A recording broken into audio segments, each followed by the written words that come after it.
One's a former NFL star turned esports coach. But I was getting the stink eye from my wife. She's like, "What you doing?" I'm like, "Nothing." And one's a dad who can't stop playing Rocket League. These kids these days, they're like, blah, blah, blah, blah, blah. We're used to jump and run. Together, they welcome you to Ahman Green's Gamers Lounge. Wait a minute. Audio. I'm up now. I was on mute. Let me do that again. Hey, this is Ahman Green, your host of Ahman Green's Gamers Lounge. I was muted, so I'm repeating myself, but y'all don't know that. Y'all do now, though. But welcome to the Gamers Lounge. This is a place where we talk about video games. We talk about the culture around video games, and we are all over the place. So we are, when I say all over the place, we're on Facebook, we're on LinkedIn, we're on YouTube, we're on Twitch, X, and Instagram. And then later on, like tomorrow, we'll be on TikTok and all that. So what's up, John, man? Checking in with you. How are you doing today? Pretty good. Busy at the home with broken washing machines, so I'm dealing with that. Busy with my job, traveling to Maryland later today for some women's basketball games. So yeah, but things are winding down. It was 70 degrees yesterday. We had 80 here on Monday. Oh, that's insane. And now it's 17. It was -5 wind chill this morning. It was 70 degrees yesterday. Oh, I don't know if you saw my message. I'm gonna be there tonight. I got an event tomorrow. I'm speaking nice. at in the morning. So I leave at 5, almost 6 o'clock. I think I land like late, like 9 something. And then, but I'm there all day tomorrow because the event is in the morning. Okay. And then I don't leave out until I don't leave till 6 o'clock. So we got time to hang out, grab a quick drink or lunch or even a early dinner. So yeah, crazy weather here in the Midwest, back and forth. This is where colds start happening, basically, where people get sick because it's 81 day, then it's 17. One of my co-workers and good friend, one of my assistant, the director, Ryan Tan, he was at Penn State, so he was in Pennsylvania, which he said it wasn't that bad. Like it had its winters. But last night in a group chat, I'm looking at the Discord, and I guess he's always at the office late. And so he doesn't live far from the office. He's like I'm within a mile. And he has a one wheel. You know what a one wheel is? It's like a one wheel? Yeah, it's like a electronic skateboard with one wheel. Oh, yeah. I've seen those. One wheel. Yeah. So I saw in the chat, he's like, "Oh my God, the wind is ridiculous," or something. Because it was blowing hard, and it was like I said, with the wind chill was then probably like 0. So I'm like, oh my God, he's riding that one wheel. He's riding a skateboard around town in Lincoln, Nebraska, in the Midwest. In 0 degree weather. Yeah, I'm like, his face might have froze off. Well, did you see if the wind was behind him, he might have been going like 50 miles an hour on that thing. 30, 40. Speaking of that, real quick, because I know we've got a ton to cover today. Yes. Did you see the flight? The flight that got caught in a jet stream? People on board were videotaping it. The plane got up to like 800 miles an hour because of wind. What? That's faster than the speed of sound, I think. They were cracking the sound barrier, huh? Yeah.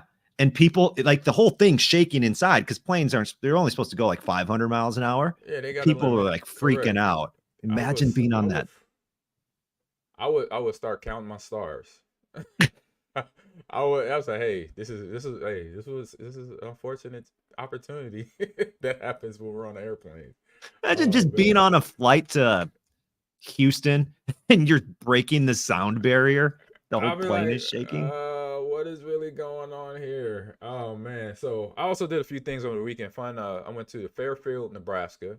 Okay. One of my teammates was from there, and we did a volunteer fireman and rescuer fundraiser. I was part of a fundraiser there myself and a couple of my former teammates here in Nebraska. So that was cool. And then watched and you've been watching basketball because you cover it. I was watching our men's and women's. We beat up on your home state team, the Minnesota Gophers. We won both games. I went to the men's game. I was able to catch the men's game on Sunday evening. That was a good game to watch. I was like, wow. I was like, they're 20. I said, we're 20-9 right now. Is that what Nebraska's record is? That's where we're at. I was like, nice. And then spring break is coming soon, man. Right around the corner for us for college. It's like a week and a half away. So I'm like, can't wait. It's been like 89, almost 90. No, I would say 80, mid 80s in Houston. So I'm gonna be happy to head home a little bit for about a 4-day drop, and then get back in the swing of things. Wrap up the semester. What's up, the average historian? How you doing? And we have Pons Esports. What's up? How you doing, Pat? What's good? So on that note, let me get everything ready for our special guest, man. We got a cool guy, man. Dude, I met just last year. Heard about him a lot before I met him, but met him at the CECC, the Commissioners Esports, or College Esports Commissioners Cup, which is our version of the NCAA basketball March Madness that's about to start here in March in about a few days. Let me get the screen set up. I got all these banners to go through. Boom. We got special guest. Boom. There's name in, and I'm gonna bring him on in now. This is the gentleman who I speak of, DeShong, or Jay DeShong. How you doing? Oh, let's get the mute off. You got the mute on real quick.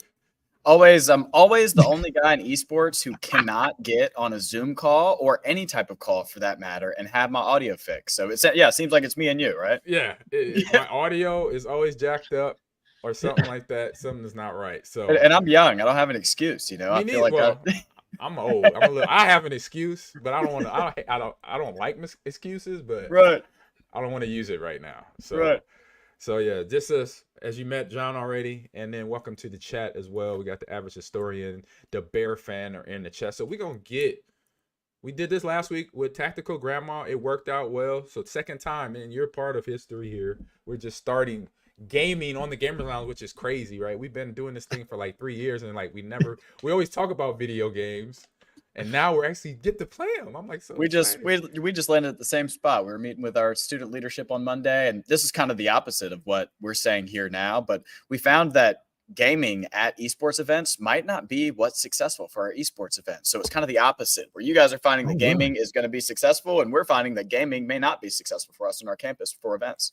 Interesting. What would your events be then? So this past Saturday, we ran our events manager kind of unbeknownst to me, which is good because the students are allowed to do things like that as long as they operate within the rules. They did a gamer cafe is what they called it. So normally on the weekends, we open at 12 p.m. They opened at 10 a.m. and they fed folks breakfast. They set up in a classroom, cooked pancakes, did cinnamon rolls, and pass it out to apparently 70 plus kids who showed up for breakfast. So, and we did no gaming. And a lot of the student leadership feedback that we got was just about how folks were having conversations and talking to groups of people that they never had before. So it was really cool for us to kind of to come to the realization that maybe gaming is not a core part of our gaming events. Idea there. I like that. That's really cool. You can expand that, right? Like that probably the success of that probably that gets you thinking a little bit more like, ooh. Oh, absolutely. I've already signed us up to do 32 breakfasts next year. So yeah, we're smart. Three per week, or let's think 3 per month that are free, and then 1 paid big blowout catered breakfast is kind of what we're thinking about. So yeah, I go big or go home. And normally I try to go home, but I end up going big and signing up for too much. Oh man. All right. I think I sent the invite. Oh, let me see. Hopefully you got so I was saying earlier, man, I'm distractible. Let me. Yeah. All right, I got it. Perfect. It worked. Oh, I'm so happy. Okay, where are you at now? I heard the sound. I heard the ka-ching. I should be ka-ching. I heard the little ding, ding, ding. There we go. He's invited me. Yeah, there you go. Thank you. Appreciate you help old guy out. And I requested to join too. So yeah. So John, you can take over the StreamYard. Yep. And we got questions on there. So Jay, with the first question here is always I ask to my guests that what is your gamer origin story? So what game was it? How old were you? Who was it? Mom, dad, brother, cousins, second removed, or so best friend? And so explain that story for myself, John, and the chat, please. It's a pretty easy one. I could say it starts with my mom, and then somewhere in the middle, it picks up with my dad, and then towards the end, it kind of is thrown to all of my best friends. So I'll start at the beginning with my mom. My mom loved Mario. Similar to I was listening to the last episode, similar to playing Pong and passing the Atari stick around. We used to do that growing up. We used to get together I grew up in South Mississippi. Family's a big deal for us. And so every Thanksgiving and Christmas, the whole family gets together, multiple times during each season. And what we ended up doing was everybody loved Nintendo. Everybody loved Mario. A lot of my great-grandmother, my grandmother loved playing little Atari games and things like that. You said great-grandmother? My great-grandmother. Oh, man. And this is even because she passed away before I got too old. But from what I've been told, the stories I've heard is that she used to play the little poker machines on, the little handheld poker machines before game systems were a big deal. That's something that she used to do. So that gaming was passed down all the way to me. And so my mother, she had a Nintendo entertainment system and a Super Nintendo entertainment system that she would bring every Thanksgiving, Christmas over to the family's house. And we would pass around the controller for Super Mario Bros. 3 and for Dr. Mario. Those were the two big games that I grew up playing with my family. And as you can imagine, that kind of opened my world up to gaming. And then, it kind of transitions for me into sports games as I grew up. Because again, I grew up in South Mississippi playing a lot of sports. I was outside 110% of the time. I mean, I grew up playing in ditches, playing in the Mississippi mud, digging in dirt, clearing paths with machetes. I grew up in the South, and I lived a Southern lifestyle. But, as I started to get older and I realized that I liked playing video games, a lot of my friends were playing it. I grew up in a trailer park, and a lot of my friends in the trailer park were playing Madden, and 2K, and FIFA. And one of my friends played a lot of Call of Duty. It was Call of Duty, Black Ops, Modern Warfare 3, and Black Ops 2. And I'll never forget, as a kid growing up, my dad was Army. My dad's 24 years Army. I always felt, for whatever reason, he'd never told me this, I always felt like if I played a video game version of what my dad did in real life, it would be disrespectful to him because he did the things in real life that I'm simulating in my $60 video game, right? And you know what? And I always thought about that with Call of Duty. I was like, do soldiers really play this game because they live that life? Right. Know? And my dad really liked it. And so eventually I ended up in a place where I watched my friends play Call of Duty for years, 1 or 2 years. I graduated the sports games, was playing with them. Somehow hitting headshots while I'm telling the story. We were playing Call of Duty playing sports games growing up. Eventually got into Call of Duty because I called my dad. I finally was tired of watching my friends playing Modern Warfare and Black Ops. And so I finally just lost it. And I called my dad and I said, Dad, he's in Kuwait. But I'm calling him and I'm saying, hey, Dad, can I please play Call of Duty? My friends play it. I really want to get into it. I think it's going to be a lot of fun. And for me, it was competitive. It was, something I could treat like sports. I asked him that, and there was silence on the other end for about 10 seconds. And then he told me, son, that's the dumbest thing I've ever heard you say in your life. Yes, you can play Call of Duty. Leave me alone. I love you. Please leave me alone. Play Call of Duty. That was pretty much it there. Yep. And then from there, my best friends introduced me to League of Legends. So my best friend back then was Colton. Then my neighbor growing up, Brandon, he introduced me to League of Legends. And that was pretty much all she wrote for me in video games. Ooh, wow. Yeah, my dad was IT. And when he introduced me to computers, when he brought up a computer home to fix it, Apple II, and we started playing Gyromite on Nintendo. So I'm really old. He said the same thing. He said, I'm done with this game. He said, stop asking me to play, boy. Right. Yeah, that's just how it was. And like I said, it was more of a, hey, man, I'm in Korea, and there are way more important things for me to be thinking about besides my kid playing Call of Duty. You got it, man. Like you're good. Yeah. You can Once play. you stay out of trouble, you're good. Like, right. That was it. You're playing sports. Your grades are good. You're staying out of trouble. You can play what video games you want, man. Yes, that's pretty much where it came from for us. Right. That's amazing. That's amazing. The Dr. Mario sounds pretty fun around a family setting for sure. Awesome. I'm sure that was pretty memorable because I remember with my family, my sister was big into that. My parents would not really play, but they'd be around. And man, there's some insane Dr. Mario games that get really fast and everybody gets a little. I bet you that was pretty fun. It was. It was really competitive. Is what I'm saying. Like my mom took it serious, man. She took Mario and Dr. Mario the most serious I've ever seen anybody take a non-competitive game. It's always one. There's one in a group that you could be just flipping flapjacks, but they gonna make it a Hall of Fame thing. That's exactly what it was. Everybody else kind of played for fun, and my mom showed everybody who was boss. She knew all like the big tricks on Mario Bros to fly above the sky and skip all the hazards and things like that. She was the truth at Mario. She was the truth. She knew that trick, huh? Yeah, the cloud trick. Yeah, and I've learned a couple of them through her. Yeah, I've gone back and learned a couple that I remember from being a kid. You know what I think is pretty cool too is our last guest, Tactical Grandma. Also, the family was into playing video games, right? And you talk about, so it's almost like that can help, lead to a career within the video game culture, within the video game world. And I'm sure that's probably part of the reason, or the biggest reason, right, that you're doing what you're doing right now. Definitely part of it. And it's actually kind of interesting because I'll try to make it make sense, but I've got a weird family dynamic. So okay. My mother passed away when I was 13. Her parents adopted me. So my grandparents, I very commonly refer to as my parents. You'll probably hear me throughout this refer to as my parents. Yeah. My brother, he was my uncle, but he's legally my brother now. He was very much a sports guy. He grew up playing sports, grew up playing football, went and played college football at Millsaps College, coached at LSU during the Les Miles and Orgeron era, won national championship with LSU during that era, went to Baylor, was at UNLV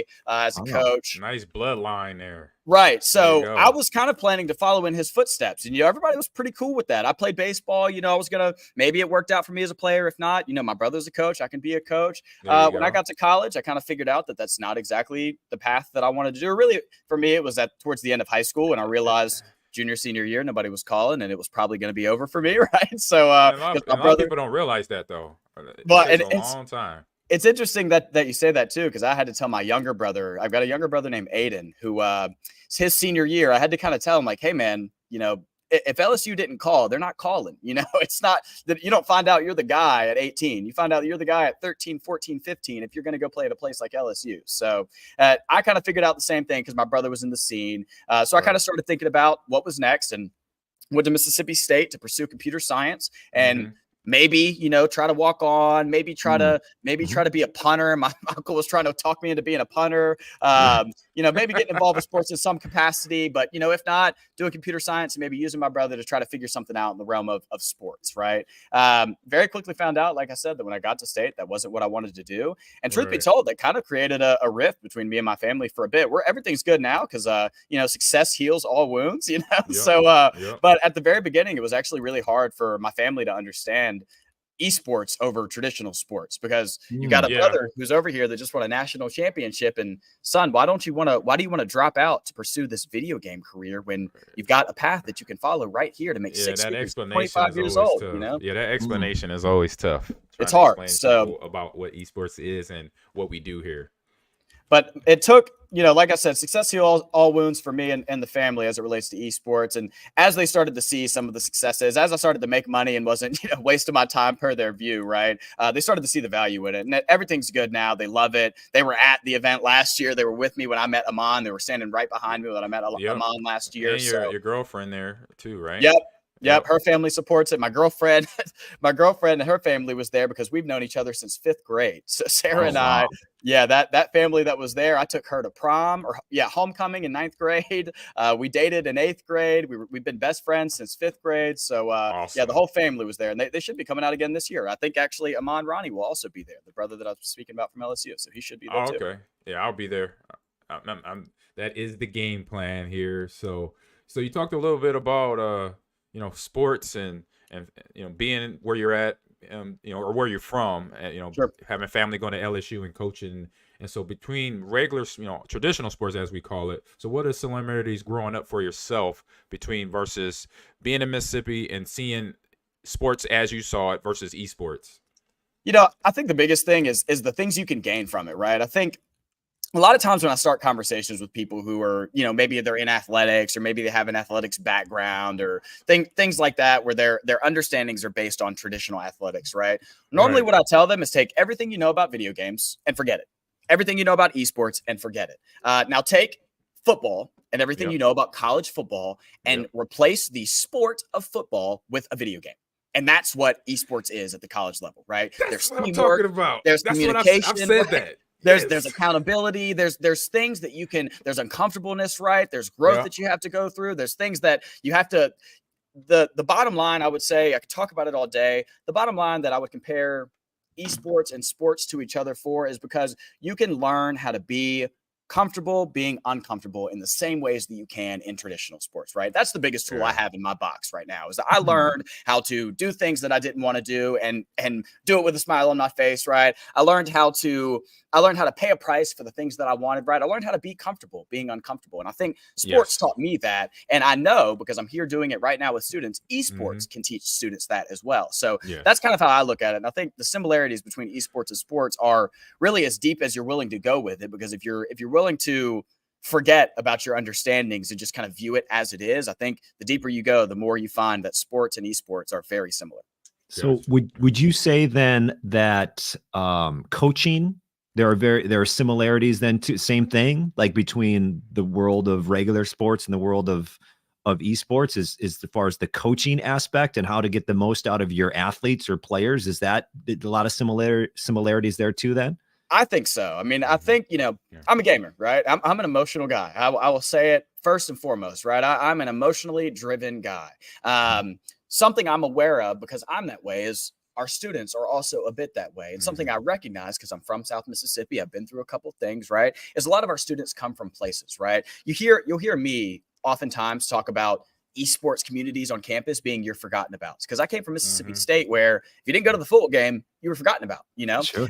So a lot of these students where, yes, I would say the coaching approach is very much the same for esports as it is with traditional sports. I think in esports, you have to, and I love this about esports, you have to take even more of a human approach for esports athletes, because a lot of them just they come from backgrounds like mine, right, where they may not hear coaching in the same way that a typical athlete would, right, or a football player who's been doing it since he was 5 years old and understands a coach's language or a coach's approach, right? So the thing that I love about esports is, yes, the coaching approach is the same and similar, but the only thing I would add is that you kind of have a human component that's necessary because of the background of a lot of these students, right? And I know that because I come from those types of backgrounds, and so that's what I love about it, is that it's very much the same, but there's a human component too that you don't always see in the traditional sports world.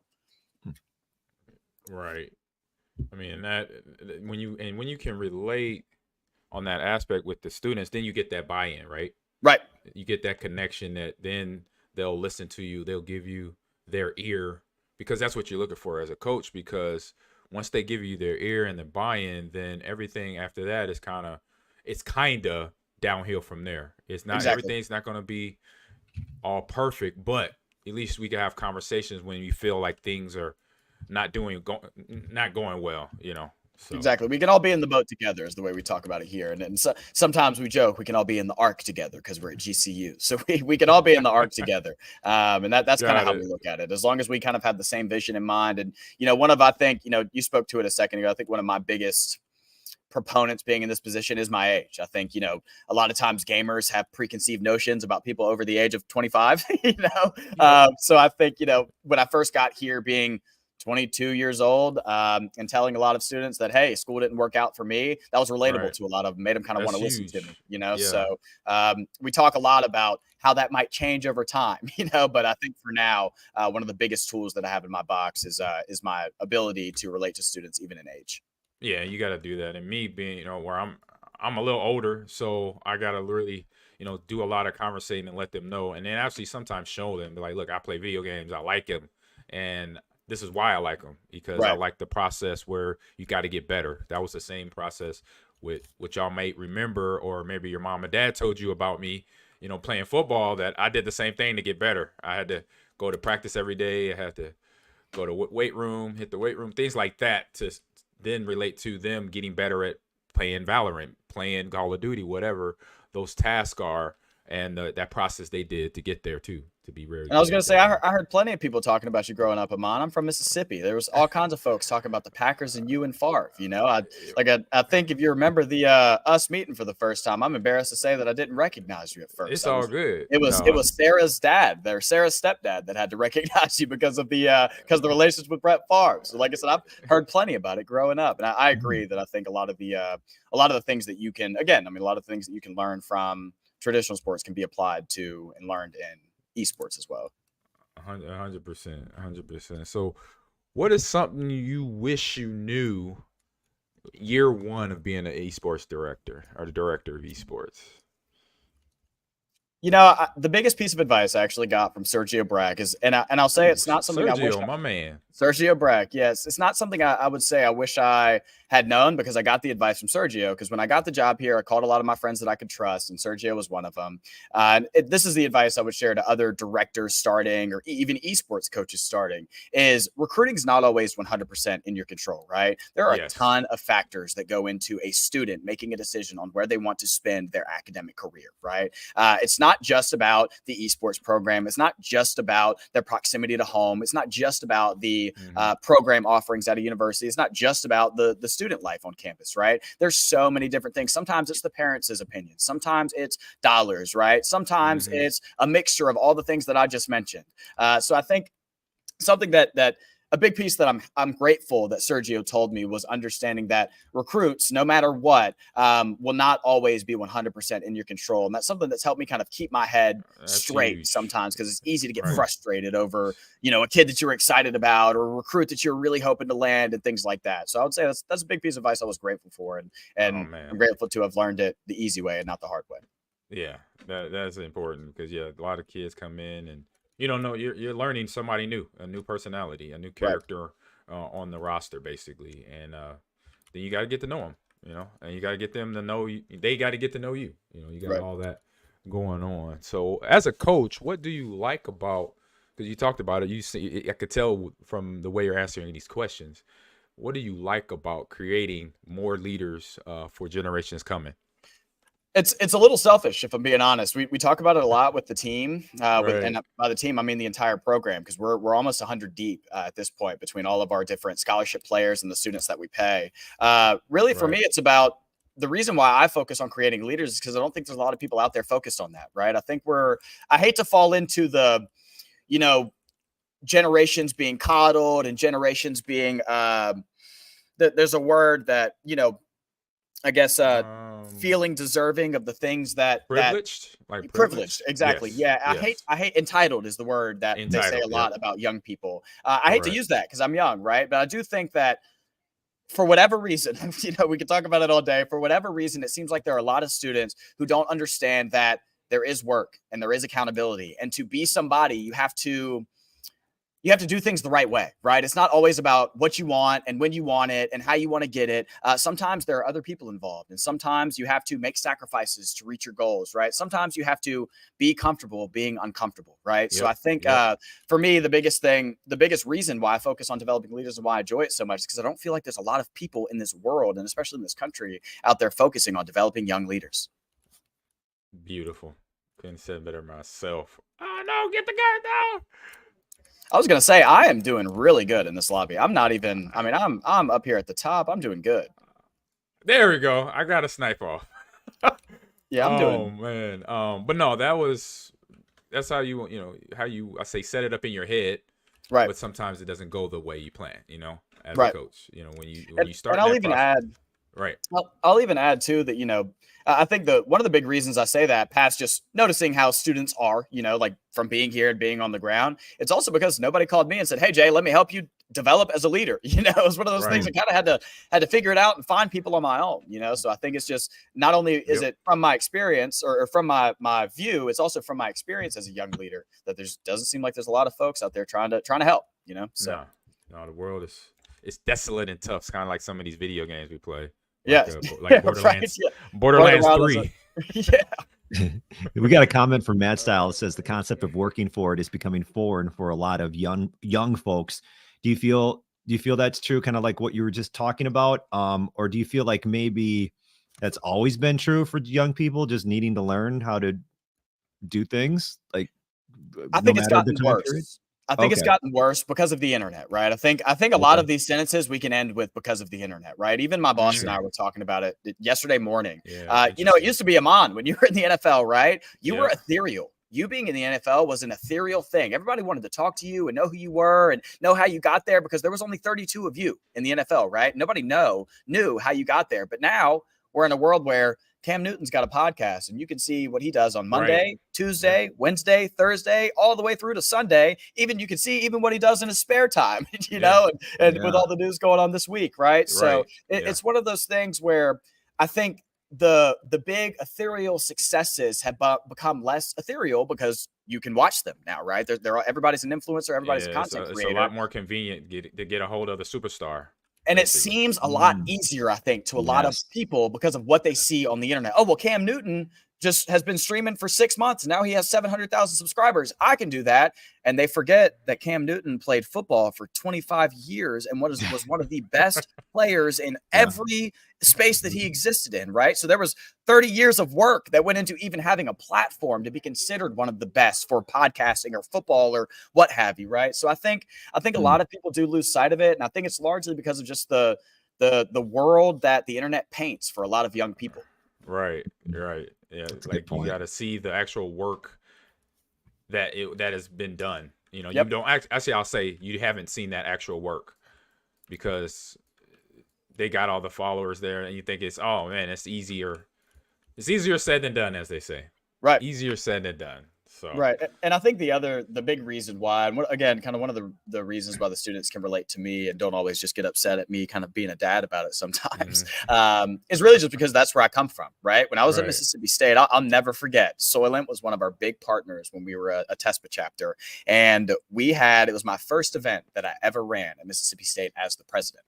Right. And so, I wanted to make sure it was perfect. I wanted to make sure that everything was there. I wanted to make sure the sponsors were happy. I wanted to make sure it ran well. So I took it upon myself to carry 8 cases of Soylent from my Hearst dorm, my engineering dorm, across campus, up a hill to the basement of the library, because it was the only place that MSU would let us reserve as a student club, a student esports club.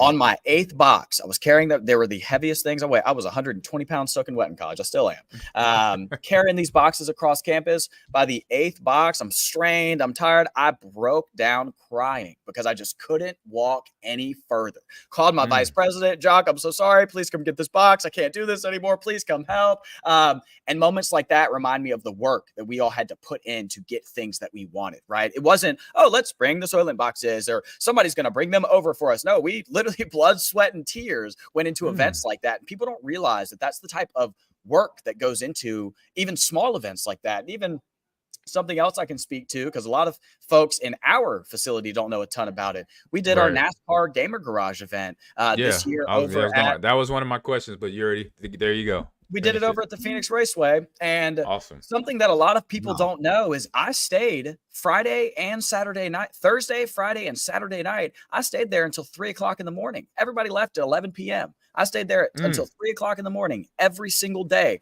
to run cables, to tape down cables on the floor, to make sure that we didn't have any network issues, to make sure that all the PCs weren't going to have any power issues. That's the type of work that goes into things like this. And a lot of students just, again, because of the internet, they see all the pictures that we post and they think, wow, the computers just showed up. And that's not the case at all. Right.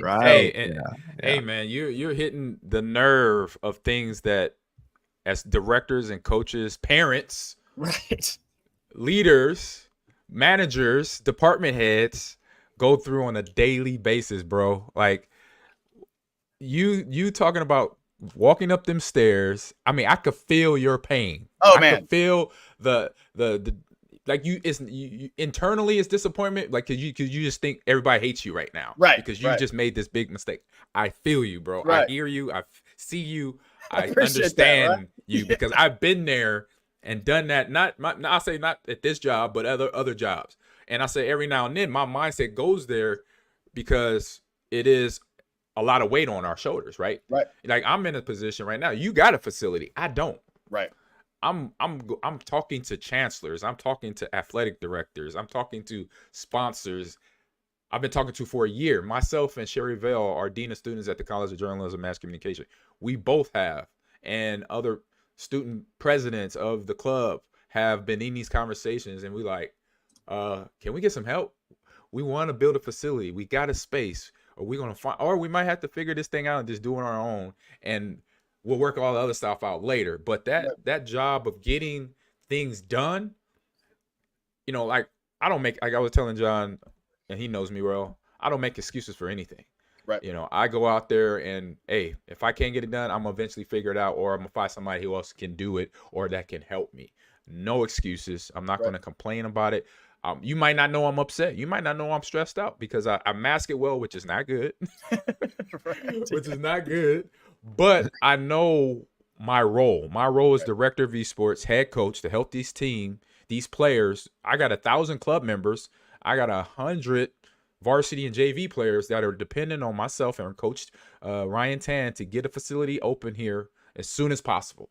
Right. And like I said, just yes. Well, and yes. I'm with you too. And I'm with you on the other end. I think one of the reasons I'm exactly like you, and I talk about it, is probably for worse. I used to say for better or for worse, but the older I get, you know. So we're done playing. We're done playing Valorant. Awesome. Awesome. Because listen, I'm shocked that I told you before we got on, right? I'm shocked that I could even talk through the gaming. You know, I'm hoping I didn't look too bad because I was probably focused. The kids always joke about I don't blink when I play video games. I don't know when I developed that habit, but there's a video out there of me the first year that I got here at GCU. I took the kids to New Mexico State land, and we played in a little coaches and directors match. And there's a video out there of me, 5 minutes long, didn't blink the entire Rocket League match. I don't know why I do it. I don't know how I did it. I'm pretty sure that I developed it during Overwatch because I used to compete in college as an Overwatch player, and I think I just didn't blink because I didn't want to miss anything. And somehow it became a habit. But I was gonna say about the no excuses things. Like I said, for worse, the older I get, probably. I grew up in a know my bads coaching group in high school. I've heard we were not allowed to say my bad. If you did, you dropped and gave 20. That's how it was with my my high school baseball team growing up. We were coached by the great Cooper Ferris. He's in the Cape Cod. Coaches like that. I had no my bad and no excuses. Basically. What's the my bad? Why is that bad? I'm just because wondering. You can either do it better or that's it. You're either gonna do it better or that's it. Or don't do it at all. Like don't do it at all. That's the my bad rule. I had that on my teams and in my classroom. One of my classrooms when I was in high school. No, not high school. I would say one of my coaches in the league because it came off later, more when your demographic millennials came into foot. So I was still playing when I heard a coach say, "Stop all this my bad stuff." Yeah, I'm tired of hearing this. Da, da, da, da, da, da. I'm like, you either do it or you don't. That's kind of my bad. That's right. Yeah, it really was a thing. Like I didn't realize I wasn't in my vocabulary until I got to college and started hearing people saying, and I was kind of, whoa, why are you allowed to say my bad? And wait, okay, I'm in real life. Everybody's allowed to say what they want. Yeah, I'm not a baseball anymore. So I'm with you on the no my bad. You get conditioned. Like it's called frame of reference. When you have that frame of reference set by a coach, a teacher, or parent, or somebody that you work with, it becomes, like you said, you didn't know until you got to Grand Canyon or you got to where you were coaching, where you're like, wait, whoa, that don't sound right. Right. Yeah. Yep. And the other thing that, kind of on the topic of the work that goes into things like this, I tell the students, again, I think for better. There are kids where I'm from that would fight for a space like this. They would physically show up and bout for a space like this because I would have fought for a space like this as an 18, 19-year-old student trying to provide for the 800 students that I had in my club in Mississippi State, right? So I think, a lot of times our students even forget that they're blessed. They really are. They're blessed to have a space like this. I'm blessed to have a space like this to work in. Right. We try to remind each other of that every single day because there's a lot of kids everywhere in the world. Just, you talk about the U.S., but there's a ton of kids everywhere in the world who would kill for an opportunity like this and for a space like this. Yeah. I mean, kids, I remember my first year at Lakeland University, I had a senior who had not played on a competitive, like on a high-end PC. The only console, he had been only on consoles and was on PlayStation. And he had to, at first when I said, we got to play games, most of Call of Duty games, because he was a Call of Duty player on a PC. He's like, Coach, he said, I haven't played on PC. I said, well, you could plug in a controller. He said, but still, I don't even own, like, this is my first time seeing one of these. I've heard about them. I'm like, what? I said, you're a senior in college and you had not seen a PC or even touched it? He's like, nope. And so we played, like a week started of our training camp. And then after the week, he's like, I'm going to buy me a PC right now. He said, I got money now. He said, Right, I exactly. got my own money. I got my Right. own money, and I'm gonna spec out one. But this is ridiculous. It's way better than PlayStation. I said, I told you.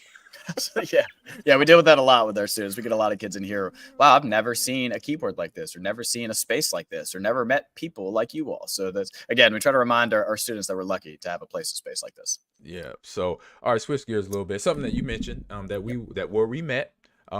So explain people, because I did it last year when I went, but explain to them again, what is May Madness for esports? So I'll do it the same way that I talk about traditional sports, right? Take March Madness, where all the best teams in the country get together to crown a national championship in basketball, replace basketball with esports, and move it to May.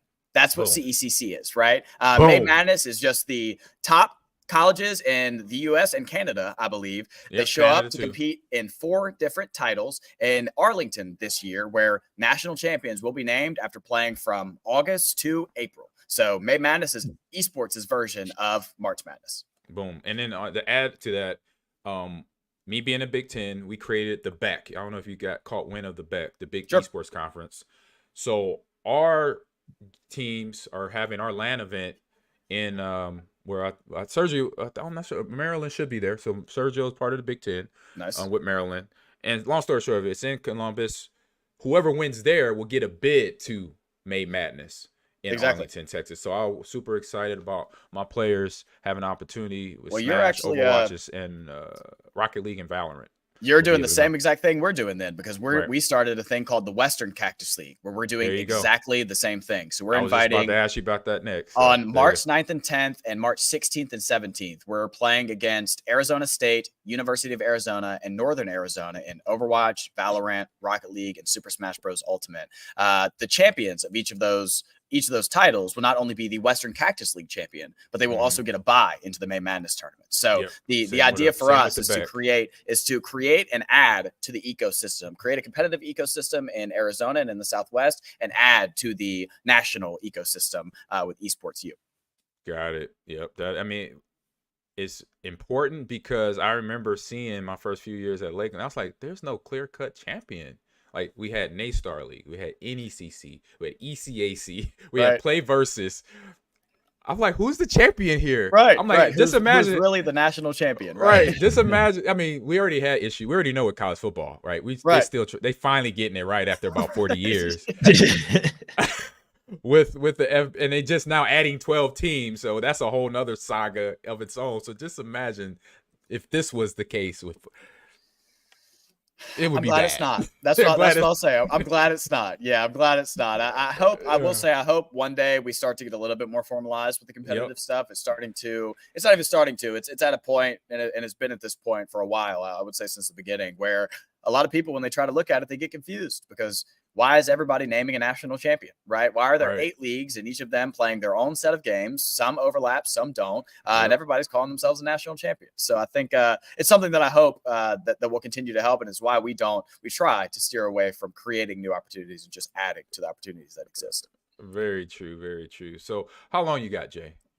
I got time, man. I got time today. Okay, so I got a few more questions, and if you want to hang around, we'll get into our show, and you can chime in as well, because I know you. I mean, you're in the facility, you play video games, and I know you got stuff at home too. Absolutely, PlayStation, I'm a gamer. PC. So last few questions here. So, what is your best advice you could give to somebody getting into that wants to aspire to be a director or a head coach in esports or coach in esports? So I'll tell a story, and at the end of the story, I'll give you my answer. When I got my first, I love telling stories, and I'll always say, Ahman, more than I like to talk, I like to hear myself talk. So I'll tell stories all day long. I'm the opposite. I don't like to hear myself talk a whole lot. I'll listen to myself all day long, man. I'll watch this podcast for the rest of the day, There you go. Got my first opportunity to work professionally in esports. First time I ever got paid to work in esports was as a production assistant for the Overwatch League home game. First ever homestand weekend. Did it in Allen, Texas with the Dallas Fuel, Team Envy. Went out there and we were working the event. I was, a fish out of water, meeting Zoe, meeting Puckett, meeting everybody I grew up looking up to and hoping to ever be in the same room as, right? We get there on Thursday. My vice president and I got the job, got the opportunity. We rode We got a free flight from one of our Call of Duty players because we were planning to take a train out there because we couldn't afford flights. We couldn't afford to lose the time because it was final season. Life right there. It was crazy, but we eventually got out there, started working on Thursdays. We were some of the only guys who were there to work. A lot of the students who were volunteering or being paid for it were locals. They were there for a couple hours at a time. Jacob and I were there for 12 hours a day from Thursday through Sunday. So during those really long days, we're helping set up, and all the big executives from all these huge companies are at this first ever homestand weekend, right? So Bud Light, Activision Blizzard, Overwatch League, GameStop. There was a ton of huge companies and huge executives at that event. And you could see them walking around the floor throughout the entire weekend because they're getting ready to spend the money that they've been talking about for the last year or two, right? So, and hopefully it's going to be successful. We're walking around with the events director at Envy at the time. My friend and I were, and we were noticing throughout the weekend that he was getting finger gunned everywhere he went. Hey, Topgolf. Hey, Topgolf. Hey, when are we going to see you at Topgolf? We're excited about Topgolf. And we're just catching these finger guns. And we're 18, 19 years old. Nobody's doing the finger gun at us. So we're like, okay, we're not invited to Topgolf, right? But eventually we're with the events director one last time. And it's the end of the day. He's so tired. He's been working all day. All the executives be just walking around, checking on stuff, he's been really doing it.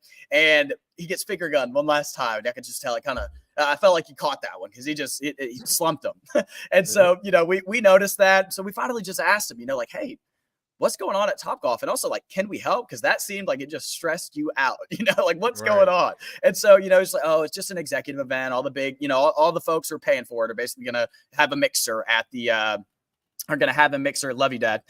Yeah. That's my dad. That's the guy who told me that I could play Call of Duty. Love you, Dad.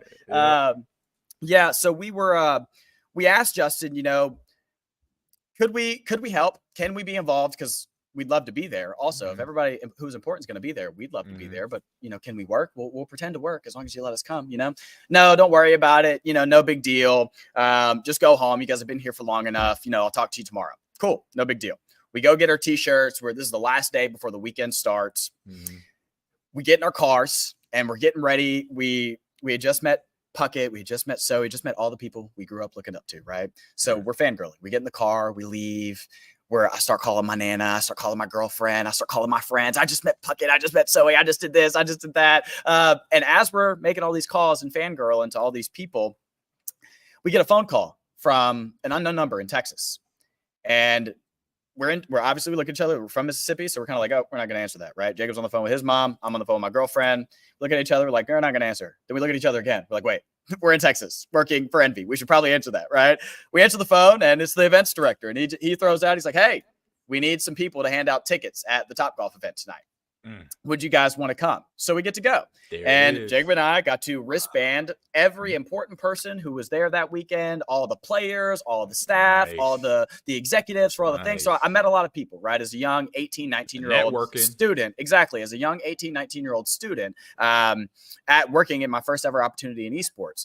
Somebody I got to reconnect with was Arrow. So he was the head coach for the Dallas Fuel at the time. I had met him at a different event because we had played an Atlanta event in Texas. And, a couple, maybe it was 6 months before, something like that. And I walked up to him and reintroduced myself, said, hey, nice to see you. It's been a while since we've talked. I'm the president now of Mississippi State. I'm finally working in esports. I'm getting paid because last time I was just a crazy kid with a bunch of dreams, right? So now I'm here. I'm excited to see you. Happy to be here. Also, got any advice for me? So we talked a little bit. His first question was, well, what do you want to do?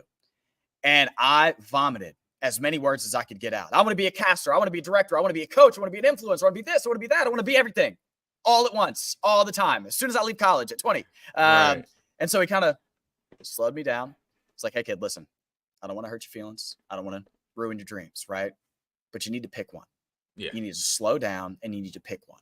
And if you like it, keep going. And if you don't, drop it, right? So he's like, if you find out you like production, keep going. If you find out that you like operations, keep going. If you find out that you like creating content, keep going. And I'll be honest, at the time, it really pissed me off. I did not like that at all. I didn't like it at all. I did not like it. It was not a great answer for me, right? Because it felt like he was shooting my dreams down. I want to do everything all the time. And then an adult was coming to me and telling me, hey, kid, slow down, right? And he was right for that. It was the best piece of advice I got because at that moment, as much as I didn't like to hear it, that's what I started thinking about, right? Do I like operations? Do I like production? Do I like what do I like and what should I do, right? I found out very quickly that operations was what I was great at. I was great at running teams. I was great at creating processes. I was great at being a leader, right? It's something that I always knew, but I was great at leading teams. And so I stuck my feet in the sand and decided that's who I wanted to be and what I wanted to do. And that's the reason that I think I'm here today, is because I focused, right? I took advice from Arrow to pick one path, and I stuck to it, and now I'm here. So that's the biggest piece of advice I would give to somebody trying to get into it, is pick a path and stick to it and don't give up on it. And, you know, I'll even add another piece of that. I'll never forget. I was at a J. Cole concert the week before, 2 weeks before I got this job offer at GCU. And truth be told, I had just gotten laid off from my first ever full-time position in esports. It was my dream job, right? It was working for Mainline GG as a tournament admin, running Cheez It Grooves tournaments and Brown tournaments, all kinds of different college-based tournaments. I got let go. That was heart crushing. I mean, I had to go back and tell my parents, hey, my dream's not working. You know, I moved out in Colorado. I was living by myself. I was doing it, right? And then my world came crashing down. And I'll be honest. I mean, after about a month of trying to find my way back in esports, I started getting discouraged. And I went to a J. Cole concert. And at the time, I was considering moving on. I was considering different industries. I'm a man of many passions, like we all are, right? I love esports, but there are other things that I could do that wouldn't feel like work, right? And I was considering my options. I was in Colorado. They're a big hub like Phoenix is, right? Like California and Texas. I was looking to get into something else, right? And I'll never forget, you know, J. Cole said it, but sometimes I feel like it was God that said it to me, right? J. Cole said back then, right, that don't give up on the thing that got you here, because that's why you're here. Right? Never give up on the thing that got you here. So at this point where I'm at is I'll never give up on operations, right? That's what got me here. There will never be something that I give up on related to esports operations, because that's why I'm here today, right? So it's part picking a path and it's part sticking on the path that I chose for myself, because if I quit on the path, then where would I be, right? So. Oof, I love it. Hey, that wrapped up my questions there. You kind of hit it all in one, which was great. But yeah, great. I say advice, information, passionate, because you got to have that type of mindset in doing just about anything, because there's going to be bumps in the road. There's going to be people that tell you the truth, which is real. And sometimes, like you said, you didn't want to hear. Right. And then you might have to reset yourself. You might have to go. And I've been in little places where I'm like, I just hear something. I'm like, that was for me. Right. Even though J. Cole wasn't talking, like, he don't know you. He don't know me. When that happened, that was for you. That was for you, G. Absolutely.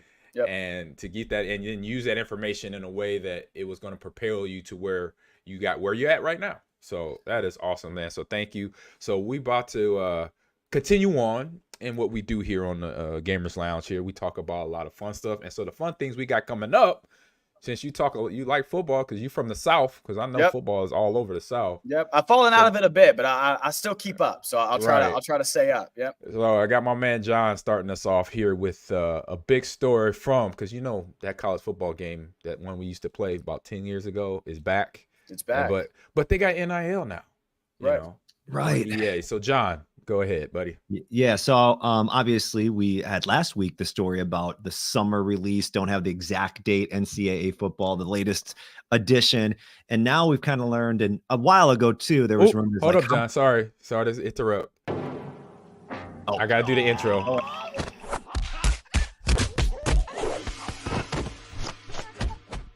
All right, John, you got it. You know, a while ago too, we were talking about like, how are they going to do this? Like NIL money, how is this going to work? Well, we do now know what players are going to receive if they opt into the game. They will get $600 every year. They're in the game, $600 and a copy of the game, which is valued at about $70. There are 11,000 players in NCAA football. So if you do the math, I think it comes out to about $6 or $7 million EA Sports will be giving annually, right, to the players who opt in. And I don't know, when you guys hear the number 600 and you know that they're spending $7 million just to have the player, like nothing else, just like name, just so they can type in somebody's name. Number one, I think to myself, if I'm a big time Heisman hopeful type of all-star player, if I see $600, do you not think like, Get out of here. I don't want $600. That's nothing. That's chump change in my NIL money. So number one, I wonder how many elite players will opt into the game. And number two, I know that's $7 million through 11,000 players, but 600, I don't know. Does this seem like a reasonable amount to you guys? I mean, my first reaction hearing it, I thought it was, and I wasn't surprised because I'll say this. I wasn't surprised because I've been a part of it at the Madden level, at the pro level. And so Madden came to me, and then I'll say the NFL came to me first and said, Ahman, we're going to start using your likeness in Madden Ultimate Team. Here's the contract. It's for college, for retired player, it's $5,000 to get yourself into the game. All right. I said, well, I'm like you, Jay. I did a little research. I said, I know day one sales of Madden. I said, it's like 80 million day one. He's like, the rep was like, yeah, Ahman, I know, you're right. I'm like, so you telling me there's no negotiating room at all? He said, no, it's $5,000 or take it. Take it or leave it. I'm like, all right, I'll take the $5,000 then.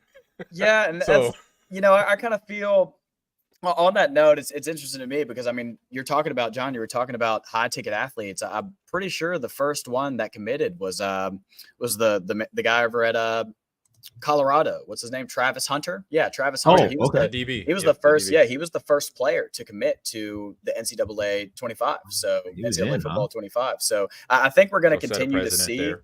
Yeah, I think we're going to continue to see athletes like him jump onto the opportunity because it helps them, right? And also, I think over time, where you have quarterbacks like the one over at USC, if I have that right, Jalen Williams. Yeah, folks who already have a brand for themselves, right? They just won't do it. Just like Ahman, if he decides it's not really worth it, I don't really want to do it. I could have went the other way, right? I think students will just end up making decisions like that for themselves, and EA will end up coming out of pocket to make sure folks like Caleb Williams or Travis Hunter are in the game, and they'll pay for it, or they won't. And those folks will make their money with other brands who are willing to pay them for what they're worth. 100%. By the way, you mentioned Travis Hunter, who did opt in. Here, I think you guys might get a kick out of this. Let me share my screen. This is him reacting to the game. I guess he's I'm not sure exactly how he's playing or what he's playing. But here, check this out. This is Hunter. Hella ass. 86 speed, bro. Like, I'm slow as shit. Why am I so slow? Hey, he got to get used to that. Madden is notoriously bad at rating our speed, our jump ability, our throwing prowess, 63, our catch and track. So where do they? No, this ain't right. This ain't right? I know ain't that. Hey, this is the normal reaction of players. This is the normal reaction. So I have to ask, represented on Madden. This is my reaction when I first found out, because I had a situation. This is real life. I'm playing for the Packers. I'm in my fourth year at Green Bay. I got traded from Seattle. I had one of my teammates come up to me, Robert Ferguson, the wide receiver out of Texas A&M, goes to me, "Hey G, man, what's up? What's up with you on Madden, bro?" I'm like, "What you mean?" "Man, I was about to go into the end zone and you fumbled. Da da da da da." And I'm like, "Oh heck no!" Nah. I was like, "Let me call my guy." So I had a guy by the name of Sandy Sandoval, legend, EA legend, love him to death. I call Sandy up. "Hey Sandy, we got a problem." He's like, "What's up?" I'm like, "Hey, why you got me fumbling when I go, on big plays? Because my teammates are coming up to me in the locker room saying, 'Hey, bro, we can't play with you. We gotta pick Emmitt Smith or Barry or whoever else is on the game right now.'" In conversations like that, Ahman, have you ever figured out two things: how they get it so wrong, and why they can't do things to just measure it, whether they take your times or whether they take your, I mean, you guys lift weights and those things are measured, like you run at the beginning and ends of the year multiple times throughout. Why can't they just take real measurables? And it just seems like they always kind of guess. And that's it's a mixture of popularity, fan league, and game popularity more than anything else. Have you ever gotten an answer as to why that is or how they picked?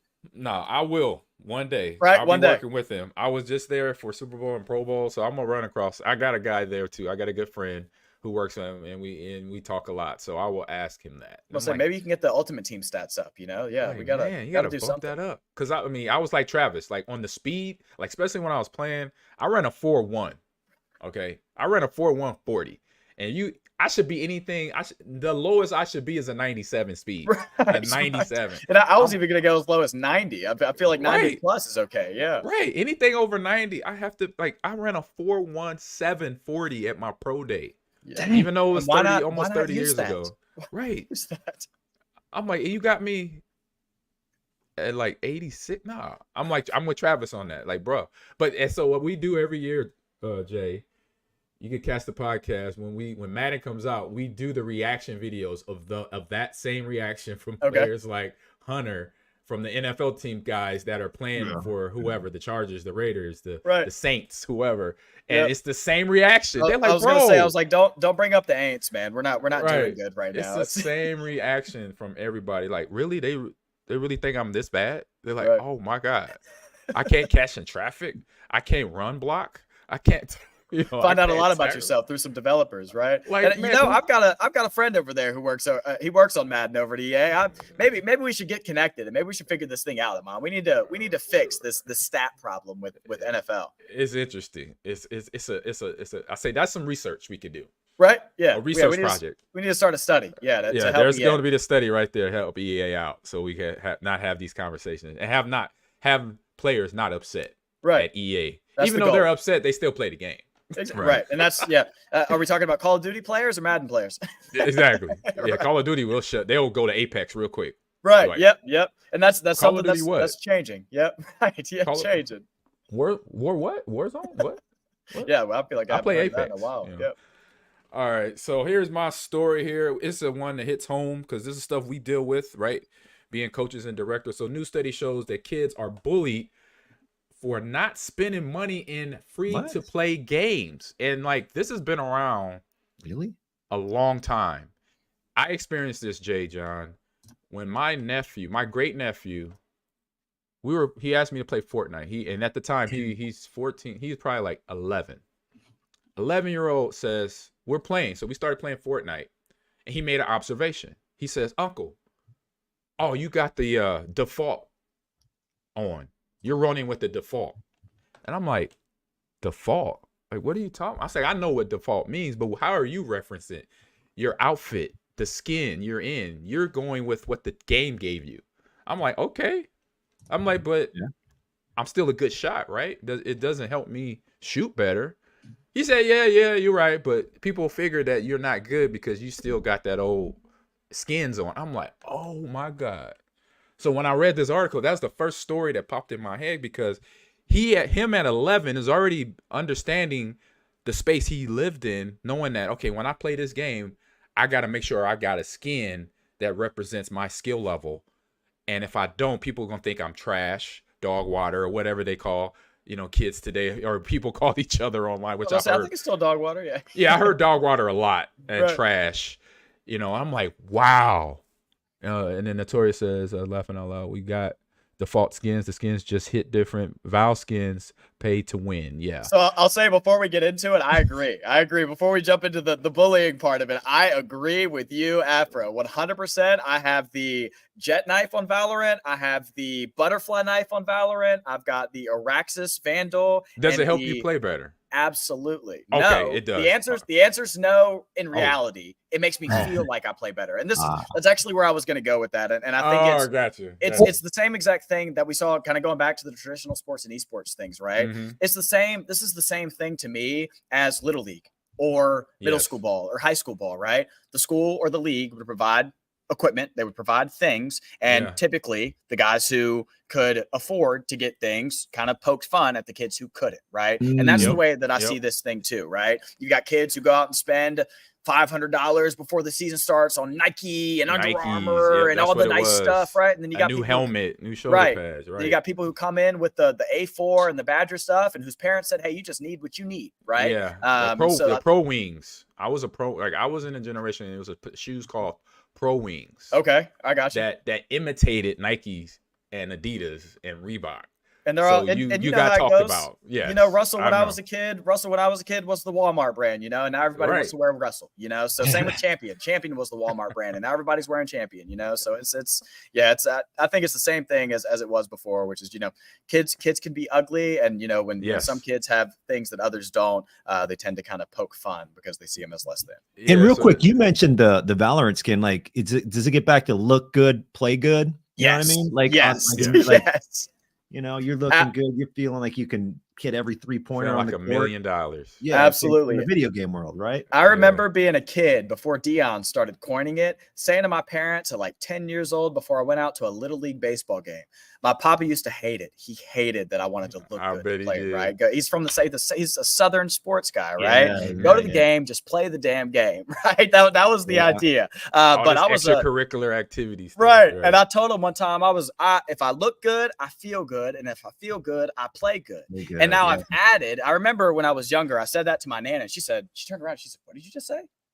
Tell your papa that. Write that down. That is great. That is so incredible. You came up with that. That is great. I love that." Yeah, I love it. And Dion added, you know, if you play good, they pay good. So if I look good, I feel good. If I feel good, I play good. And if I play good, they pay good.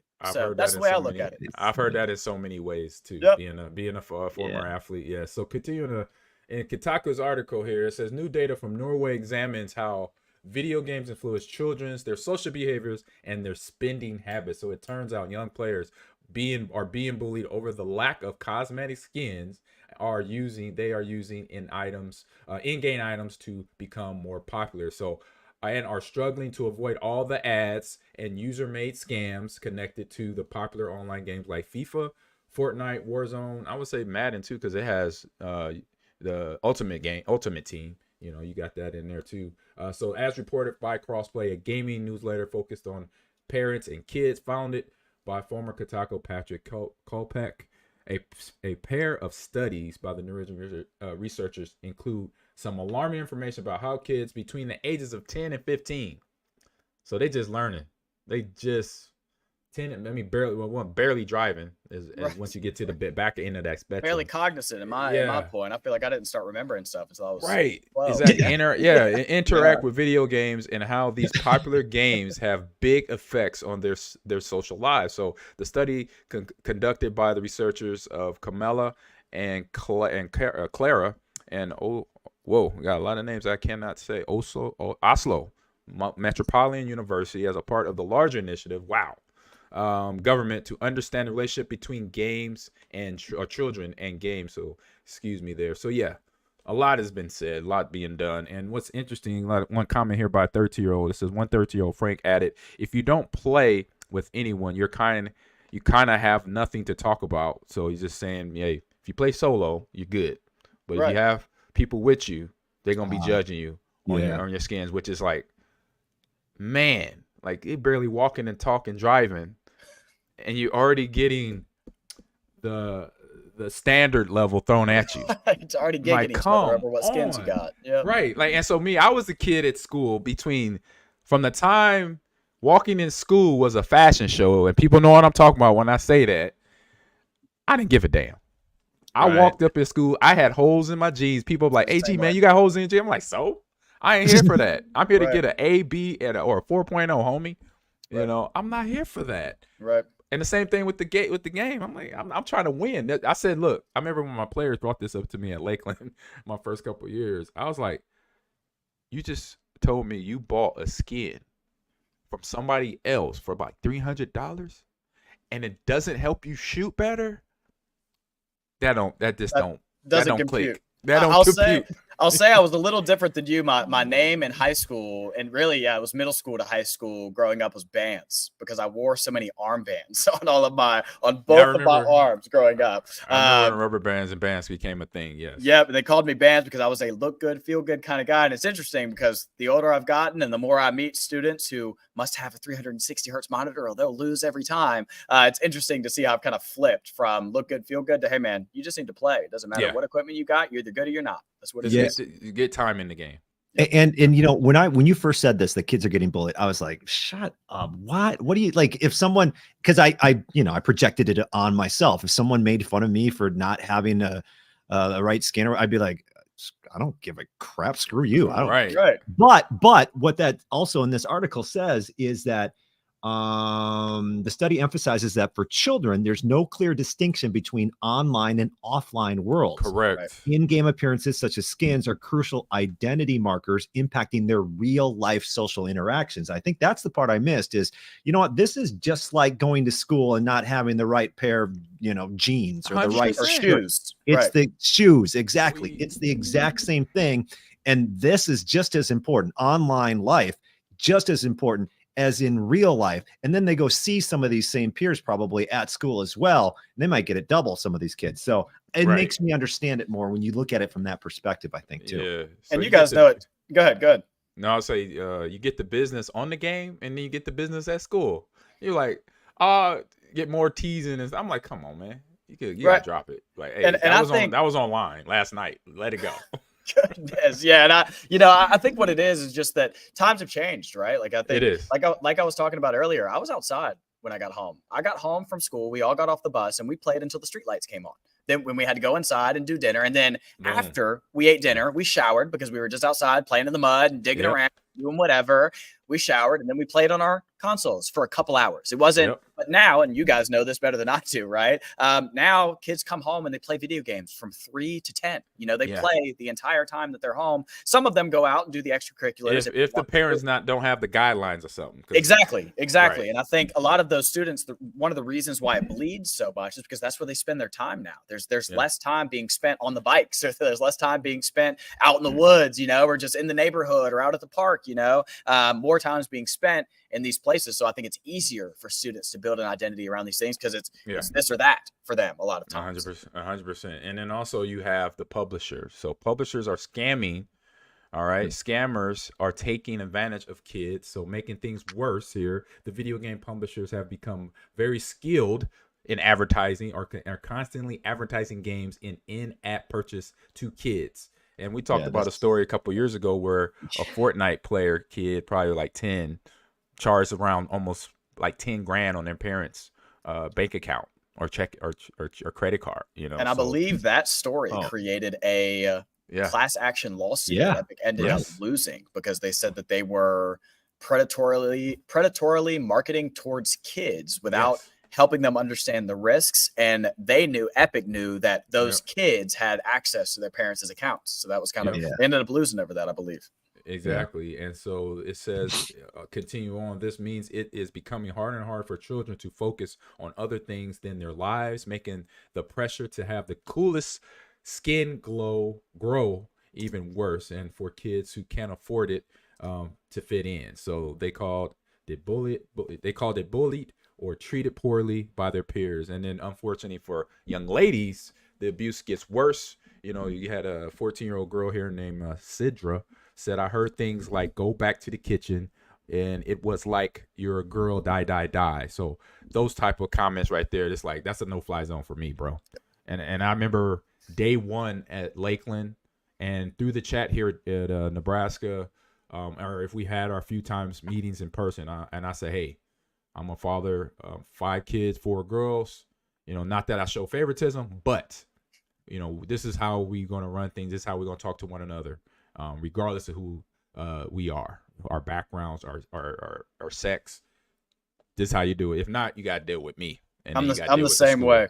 Same exact way and same exact number for me. I'm the oldest brother of 4 sisters and 1 brother. And I'll say it. I've got favorites, and they're the girls, right? I see it as my job to make sure they're protected and taken care of. You have right? to. You have so I'm just like you. I got here and noticed that the same amount of sisters I have is the same amount of girls who are working and coming into this place. And which is all not of those enough. girls, Not exactly. enough. And all of those girls we were paying. So they were forced to be in here. There were no girls walking in here, right? To just come and play. We went from less than 1% before we got here to 22% because of the exact same thing that you just said. We completely changed the culture. If you got a problem with women being in this space or having a safe place in our facility, you got a problem with me because it comes from me. That's pretty much it. Yep, there you go. So read that article. It's actually Taco, and it's something that is always an everyday topic and not just once now on the show. This is always continue going on every day. So if you're a coach of any sport, be aware, know the guidelines, and set the precedent in your team. you know, out there. And I'll say that, and I'll get off my soapbox for now. Yeah. I'll head Kids over do to- better, right? Yes. Do better. Yes. Yeah. Do better, but that's our job to help them understand how to do better as coaches and directors and teachers and parents and all that fun stuff there. All right, The village, as they say. Yeah, village. It takes a village. It sure does. All right, headed over to our next segment here on the show. It's a fun one usually, unless we're talking about what I'm gonna be talking about. It's the best thing I've seen on social media. Oh, Jay. let's go. So here we go. You're so dumb. Got him. Ain't nobody got time for that. I love the transitions. Oh man, so yeah, we just started this segment about a couple months ago, John. Yeah, I would say so. A couple months ago, something like that. Yep, Yeah. something like that. So John, you're up first here. This Okay. is a good one. This is a good one. This is a good one. We just love talking about Madden. Yeah. So check out flip of the year. Check out how this touchdown is scored. We got a fake field goal. Oh, the lineman's going in. Fumble. Oh, wait. Did you see that? It's kind of small. No. Of the year. So it looks like the lineman catches it, Yep. fumbles it on the line. The And then my player, man, the tight end, he's he was bumping the worm. celebrating, so he and just he picked catches it up. the ball. I've never seen a worm fumble recovery for a touchdown, so I thought that was Nah. pretty. I don't even think I knew you could do the worm in Xbox. So I would love to know how to do that. Yeah, I don't think I knew you could do the worm in Madden. I'm like, that is wild. I've seen a lot of crazy stuff in Madden, but yeah, this takes it right here. Is that And all I'll it be is? upset if I'm the 49ers. Second time this year, right? And if I'm the Rams, I'm like, hey, that's fire. That's how we Feels drawed good it to me. up. That's how we drew it up. But So- and that's the kicker throwing the ball. Oh, was Yeah. that a fake? It was a That's fake. it was turned either into a fake worm kick recovery? or a muff fumble from the PAT holder. So that's the place. That's either backup quarterback or the punter throwing the What's ball. Bro, What's What the a Good craziest? throw like, and scrambled out of there pretty good. What's the craziest Madden clip you've seen? Something like this. Like, you guys remember the clip a few years back of Greg Jennings with a broken leg, and he like scores in overtime. I do not, but I would 100% believe Oh. that. Yeah, I don't know. I saw this. I giggled. I was gonna say I felt like the Christian McCaffrey play in the Super Bowl. That felt like a Madden play. The fake when they threw it over to him on the right Oh side. yeah, the Yeah, screenplay. That was the that- screenplay that took like an eternity to develop. Yeah, that Yes, felt yes. like a Madden play. Yeah. Yeah, I Yeah, seen that one. took so Madden- long. You're like, what the hell just happened? What's What going the- on? I Yeah. thought it was like a fan on the field somewhere. I'm like, oh, where everybody just stopped because there's a fan on the field. Because that's happened to me a few times. I'm like, oh, it's a fan on the field. There we Just go. gotta pause real quick. Yep. Yeah, I've seen the craziest thing I seen on Madden. I think Rico had, John. Remember the Madden player start floating in the air and like took off somewhere? Yeah, I It think just so. disappeared. He flew. It was like the running back or something. Just took flight and flew off. Jay, I was like, what the French toast is going on? Sorry, hopefully he came back. Yeah, to Mother Earth. Yeah. Right. Like, what is going on here? All right. So there's Madden, and you got I the think- inchworm. Yeah, What you got, John? I was gonna say, I think your clip, or what you saw is That Game was changer. Crazy. That was a game changer because it's like, is my running back coming back? Am I need to gonna be still able to play. run? Am I gonna be able to run plays with him next drive, or is he Yeah. in the locker room? Or Like, where's he going? Where's he going? You know? And like my man, that tight end got it down. That's the inchworm to the T. yeah, and he's doing good, and he picks it up with the right hand too, not the left. I feel like he did a great job. Yeah. Oh Perfect man, place. that's awesome. Awesome. right spot, right time. Right spot, right time. So now, going into what we've been hearing and seeing for all of our lives, from Terminator to The Matrix to Minority Report, we got more AI things going on in the world. Okay, so we got Google's new AI can generate video games just from prompts. And that means just giving them a little suggestion, a little push, and they just take it and run. So you see here is Genie. So it's called Genie can create endless new virtual environments. This means it can make any different kinds of worlds from games or simulations without running out of ideas. Okay. So there you go. The various ideas just being prompted on. This is a turtle. And this turtle goes to this way and it jumps this hot. You know, just simple things. So I'm like, oh. And then the next tab here goes into Genie can transform any image into a fully interactive, playable world. Any image. Any image. You don't even need a concept for a video game. You just You need just put a screenshot on that thing. And it's going to create the rest now. I say if I'm a developer, if I'm a coder, I'm not happy right now. Well, I'll actually, I think it's something that people should be scared of, but it's something that we talked about I did a talk at MagFest in sometime earlier this year. And we discussed at length, actually, kind of the relationship between humans and AI, right? Yep. They're both great things independently, right? As humans, we are great at finding things. The word that the folks used there at the talk I was at was we find things serendipitously, right? We're very good at noticing things, small differences, small nuances. We're good at noticing patterns. We're good at being humans, right? We're good at feeling things, noticing things, understanding things that are nuanced at times, right? Computers are kind of the opposite. They're really, really good at understanding exactly what you tell them to understand and exactly how you tell them to understand it, right? So for us as esports, or for us as humans, we're good at understanding things like esports. We're good at understanding things like dog breeds, different groups of people, things like that, right? An example that was given for AI that kind of talks about its shortcomings by itself is there was an AI out there. There's an AI software out there that was responsible for telling the breed of a dog based on the picture that you fed it, right? So you feed it a picture of a lab and it takes a look at the eyes, takes a look at the ears, takes a look at its coat and goes, that's a Labrador, right? In that program, it found that it had a 97% success on identifying huskies, a 97% success rate on identifying huskies when it was fed a picture of the husky. On a surface level, that seems great. We're identifying huskies 97% of the time. The engineers were interested as to why they were noticing the huskies at 97% and other dogs at lower percentages, right? And they found out it was because the computer was kind of dumb. They told the computer, hey, huskies are white. Huskies have these features. Huskies' ears are shaped like this, right? What it didn't tell the computer, what the engineers didn't tell the computer is, hey, huskies are very often photographed in white snow. So what would happen is they would feed a picture to the AI. And it would be a husky. It would be a husky in the snow. And so 90% of the frame was white. So just go, oh, it's white. It's a husky. And it found that if you just fed it a picture of a white dog in the snow, it would just say, husky, white husky. This is a husky. And it's kind of dumb in that way. Just like calculators, right? Certain calculators can only do certain things. Some of them can do square roots. Some of them can do equations, right? Some of them only do plus, minus, division, and multiplication, right? So it kind of depends on the instruction set that you give to them and what the interaction is from the human that is giving it that instruction set that allows the tool to be used at its highest level. And the people who can use tools at the highest level are the folks who have the baseline understanding of these tools, right? Being coders. So coders could be scared of this thing, but they know better than all of us do that we still can't do much with this because we still don't fully understand it.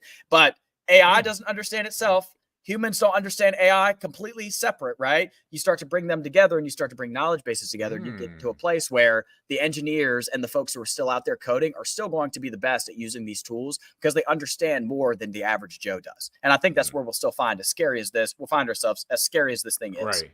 But Awesome. I also I think that's great interesting. Explanation there. Thank you, Jay. Yeah. I also think back when ChatGPT came out and we were on this podcast. It was a year ago. Yeah, literally a year ago. About a year ago, generating images of Ahman, and it was like, this is wild. This is kind of cool. It's cool. And now you're creating 60-second video clips that look like real life. Right. And that's a year. So when I see these video games and these side scrolling, like, hey, create a video game that you're running through a futuristic city, I can only imagine what 365 days from now it's going to look like, or 2 years from now, or 5 years, which we all know 5 years as we get older. 5 years is like, that happened yesterday. Right. I mean, it feels to me like you're going to be able to enter whatever world you can imagine, and the computer is going to be able to simulate that and create that. And any video game you can possibly imagine of what you want it to look like is going to look like a banger. It's going to look like real life if you want it to look like. It's going to be crazy. And I think the biggest thing on that note, John, that we'll have to kind of, it's funny because it gets more complicated. I'm not telling you guys anything because I'm not a parent yet, right? It's going to be harder as things kind of continue to evolve, because media literacy is going to become a more important thing as time goes on, because a lot of folks are talking about right now, these tools are coming out during an election cycle. And misinformation is already a huge deal during election cycles. So it's going to be one of those things with young people where we're going to have to make sure that we're teaching folks what is real and what isn't, and what to look for, to kind of determine that by yourself when you're not with somebody. Say, hey, that didn't happen, you know? So it's one of those things which can be interesting, because folks are going to have to start getting a lot more literate with the content that they consume, or they're going to kind of find themselves believing everything that they see. And imagine, I imagine my parents do your who are research in their 70s. Like, it's hard for me to try to. It's hard for me. Yeah. And now I throw my mom, who has, worse vision, on a small screen, and she sees something. There's no way you're going to be able to identify those little characteristics as, oh no, that's AI. Right. Because right now it's kind of the hands in the mouth, right? You see a video, you see something weird, and you look at it. Oh, okay, that's AI. Right. Exactly. They got photos I see. I could tell it's AI photos. Like artwork. Yeah. Yes. But also, kind of like John was saying, we're looking for that, so it's one of we understand what that is because we use the tools, so it's one of those things where if you don't, you may not even think to think, it may be one of those things where you might see it and just take it for what it is, because that's a lot of what social media is to a lot of people. By the way, Matt Sal says, just watch OpenAI Sora recreate an open world Minecraft like game. I do have that clip if you guys want to see what he's talking about and what that actually looked like. All right, here, let me share this real quick. So this is just, everything coming together, and we may be seeing things like this.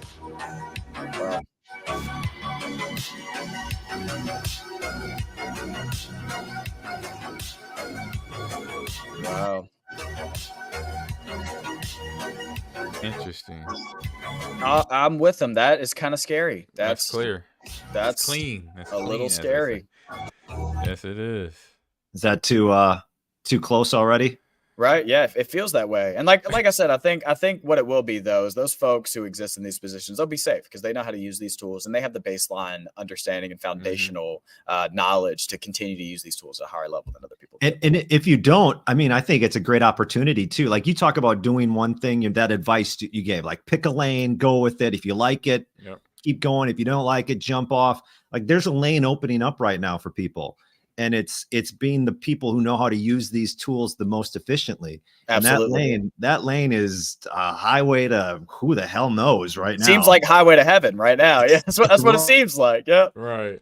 That's what it seems like. Yeah, I agree. I think that over time, something that, a lot of folks in gaming and esports don't like to approach or don't like to believe, right? As I do think this will be a great tool for people who are starting out, right? Artists who don't have the means to sit for 6 months at a time and create all these separate assets and backgrounds and levels and characters and effects and videos, and tools like these will make it so that more efficient. Basically. That's what it is. People like us will be able to at least put together some level of game to show that we're competent, right? And in some of these cases, what we're most used to is students, right? Students will now be able to jump out and say, hey, I made this game. Sure, I don't know everything about it. Sure, I didn't hand draw every one of these assets, but I did more than that guy because he did nothing, that guy made it completely by himself, but I'm somewhere in the middle, right? I've got more knowledge than the guy who doesn't, and I've got a little less than the guy who's been doing it for 20. Well, even remember Flappy Birds? Was it Flappy Bird? Yeah, I remember Flappy Bird. The person who created that, I think, ended it, took it off the App Store, and was like, I was not expecting. But there was a big success with that. Yep. So imagine that you are in the forefront and you pick this lane and you know how to do this better than anyone. And I don't know, I guess I see a bunch of opportunities like Flappy Birds popping up from some random person in Mississippi who decided to play around with AI. Now they've got the #1 app on the App Store, game on the Whereas before, even with the joke about Mississippi, right? That's not possible right now, right? No. There's no companies out there that if I decided back home, if I went home this Christmas and I decided I wanted to build a game, I can't call anybody at home. I can call C-Spire, the telecommunications company. There's nobody else that is down there doing anything technology related. So that's kind of, a lot of people like to get their pitchforks out, especially in the esports and gaming space over AI. And I think a lot of the concerns that folks have in our industry are valid. But like you said, I think it's giving kids in Mississippi the opportunity to create a game that they otherwise would not have had the chance to. And maybe that leads to other things and a deeper understanding, but it's a start, for somebody who just didn't have access before. Yep. All right, this is our last one. This is from our co-host who's not here, Rico, but it's a good one, and this is get us kind of lighten the mood a little bit from all this world and AI talk. We got What is football on the ice. I saw a clip of this on the internet. This awesome. I'm not mad at it. Me It's neither. it's almost like slip and This slide is football, hilarious. right? Look, he can't even kick the field goal right. Like, and he didn't even make it. He Do missed they got it. regular shoes on? Is that what's happening? It looks. That's what They it have looks like. something. Something they have that grips some a type little. of shoe. Yeah, they grips. And it's like it looks like bowling alley shoes. I was gonna say they look like bowling shoes. Bowling shoes. That's really what they look. Wow. And check this out though. This is the play right here. Look, it's a bad snap. Okay, but watch this. Pass forward. Watch out. All right, I'm gonna juke that. Get off me. House call. Breaks a tackle. Down the sidelines on the 15. He's 10, going the 10, the 5. and he slides into the end zone.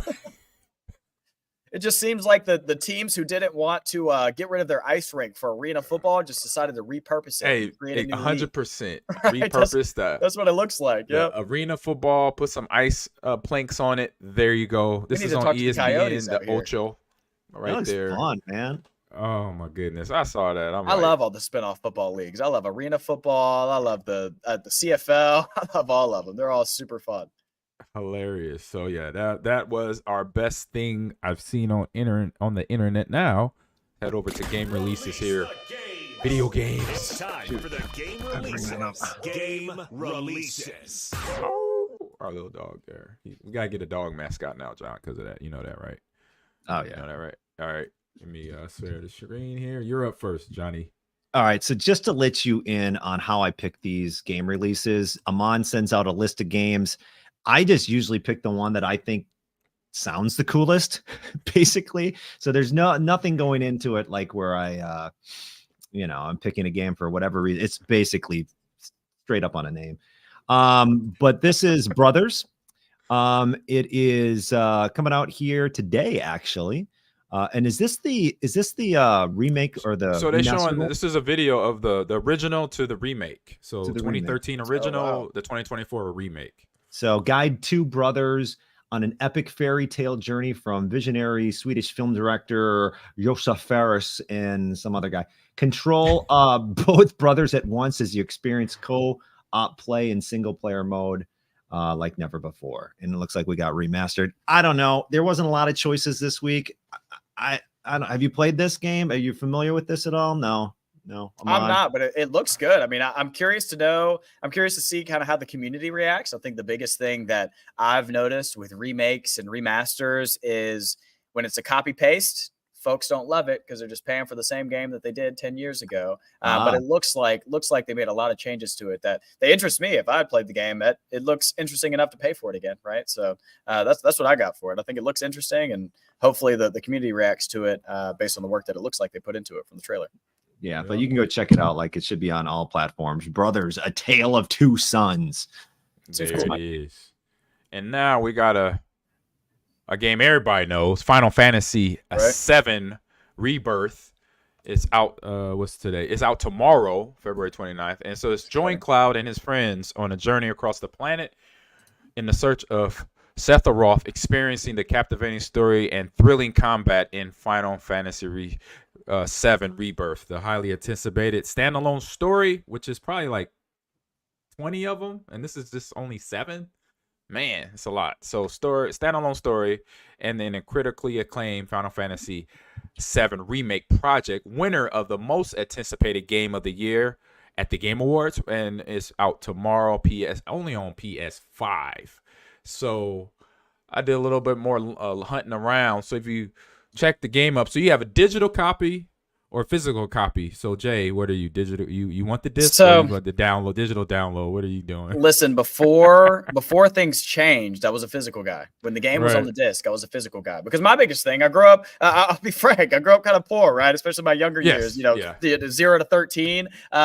The biggest deal for us having physical games was we could share them with our friends. Yeah. I only have to buy the game. My friend only has to buy one game. We get to swap and pass it around. We only spent $60. The whole neighborhood gets to play it for $60, right? Maybe we Boom. all split it and everybody gets to play and we pass it around every weekend, right? that was the biggest reason why I kind of stuck to it, because I wanted to keep the Yep. ability to share. And also I'm a little nostalgic, so I wanted to be nostalgic about it, right? Yep. I wasn't playing on consoles when the change happened and they took the games off the discs. The games aren't on the discs anymore. I know. You have to, it's a key, and then you download it. Now, so for yeah. me, Unless you go to Best Buy or GameStop, you go But into no- the store. right. And even some of those discs, again, are just keys. You're downloading the games. Why you That's have true. to wait, an hour or two for Call of And Duty for it to now. download. That's even right. if you you know buy what? the I didn't disc, pick up on that until that's right. what it is. They're licenses. Those Because every discs time are I just licenses. download Madden or something, it's a 30-minute wait.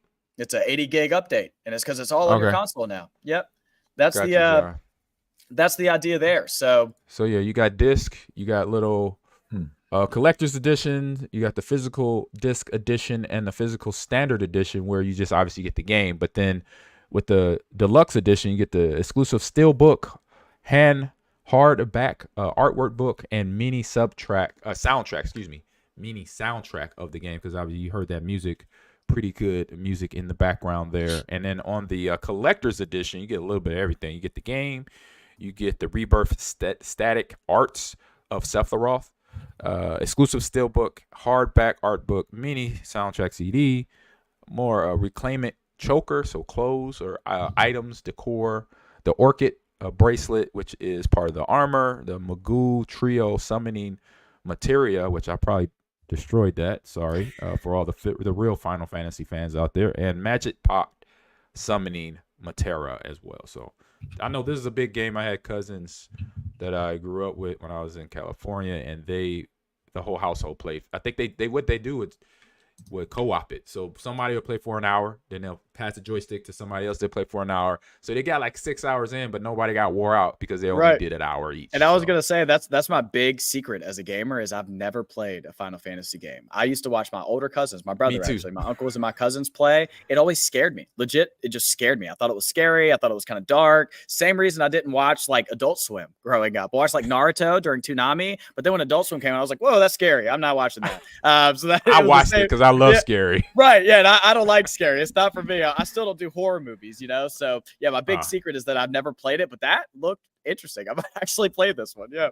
Yeah, it looks fun. And it's only on PlayStation, which I have. If you see, I was saying, and I have a PS5 too. So there you go. I might have to pick it up. All right. Last segment of the show coming up, and it's a fun one too for you, Jay. It's what's on stream, because we got all these streaming apps for TV, TV shows, movies your boat gently out there.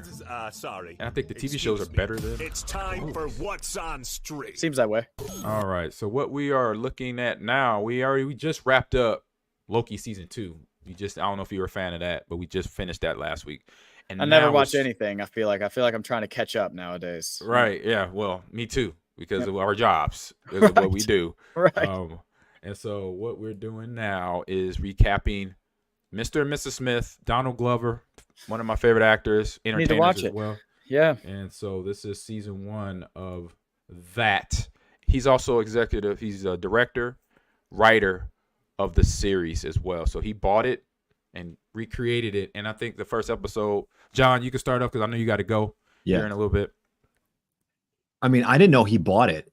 I didn't know. Well, I think he obviously invested in it because he's directing it and writing on it. So he's changing the whole script. If Mr. Glover wants to go create something, I want to watch it. I want to experience it. I want to listen to it. Atlanta.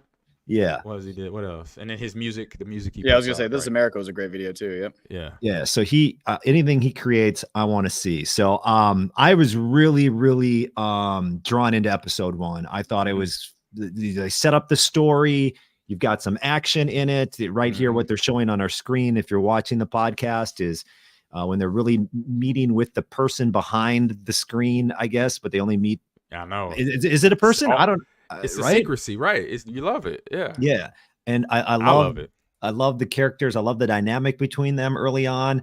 And like I said, this episode, if this doesn't draw you in, like I'm not saying it has to, but if it doesn't and you watch it, you're like, whatever, then I don't think this series is for you. But for me, I was like, what is good? This is fun. This is interesting. This is different than what I remember with Brad Pitt and Angelina Jolie back in the day. I thought it was a strong start.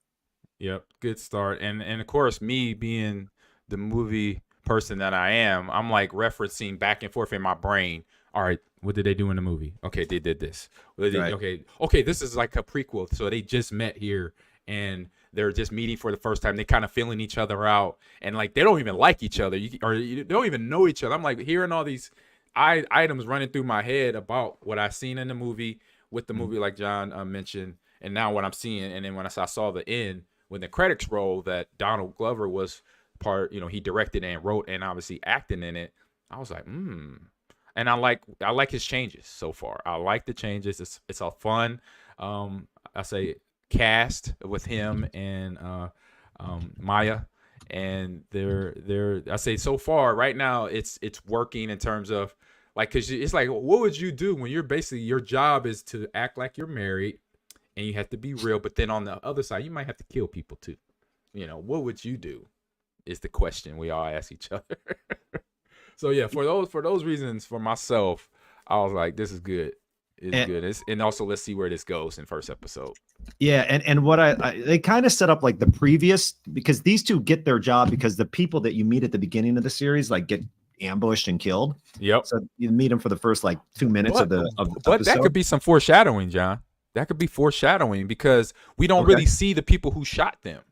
Oh, okay, maybe. So yeah. This is a movie thing that directors and writers like to do because they'll set it up with a scene like that, and if that scene's going to come back maybe at the end of the season. So remember this first scene that they don't show it on this video, I don't believe, but if you watched first episode, the first 2-minute scene of Eric Stalgard, that was of True Blood, and the new actress there, I don't recognize her face or what movie she's been in, but I know Eric, he was one of the vampires in True Blood. If you watched True Blood like 10 years ago, I was a True Blood fan on HBO.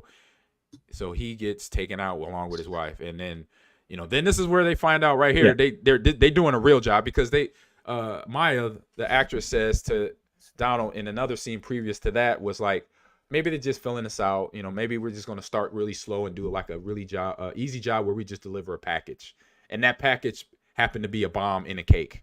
And they had no idea. And they're leaving idea. The house after the delivery. Like, as you saw, they got blown up and they fell down because they did not know what was in that box. So it's a really fun. I really liked episode 1 a lot, Ahman. This is a fun series. I like it. So good. You guys start. have piqued my interest. I can't believe I wasn't interested enough in Donald Glover like you guys were to just jump into it. Yeah, it's Amazon on Prime. It's on Good Prime. to know.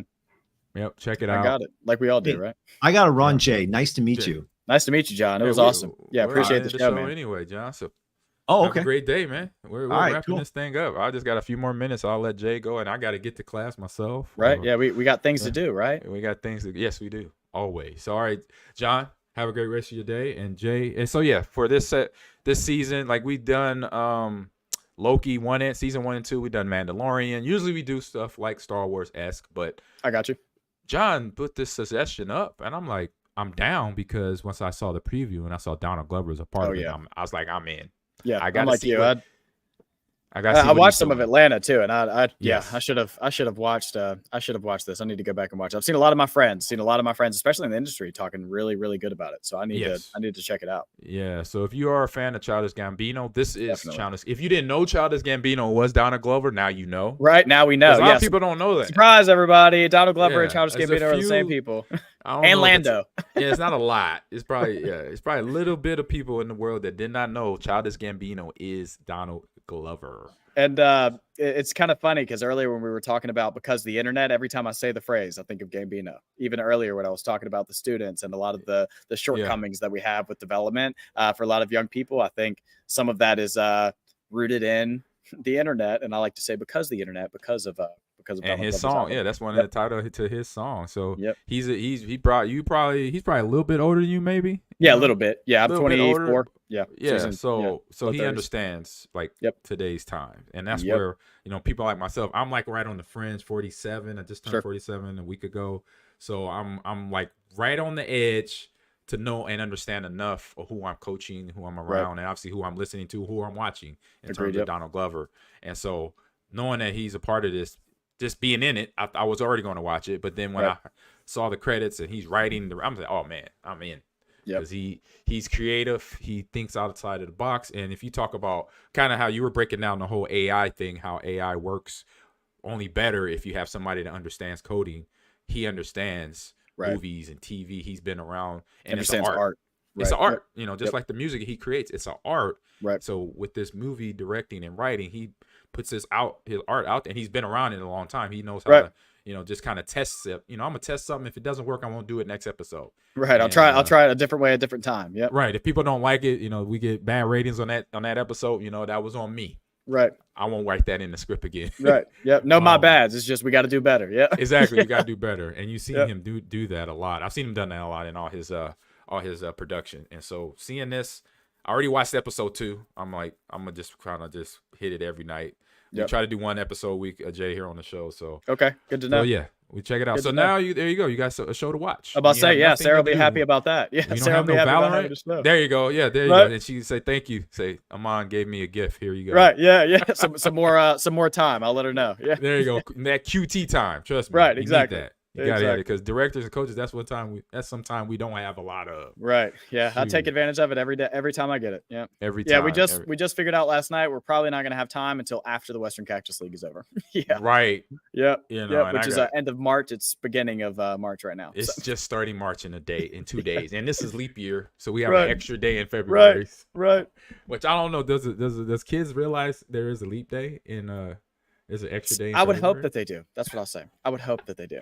Yeah. I don't think most of them would know that there's a quarter day at the end of the year, and that's why we get the leap day, is because it 100. adds after the 4 years. Yeah, so a lot of people don't know that either. It's not 365 days a year; it's 365.25. That's why we have. Exactly. That's why we have leap years. So And if you you didn't just know, don't- now you know. Right. You just off the gamers lounge with a whole bunch of dudes playing video games and talking video games. Come on. We're teaching you about astrological stuff, the calendar.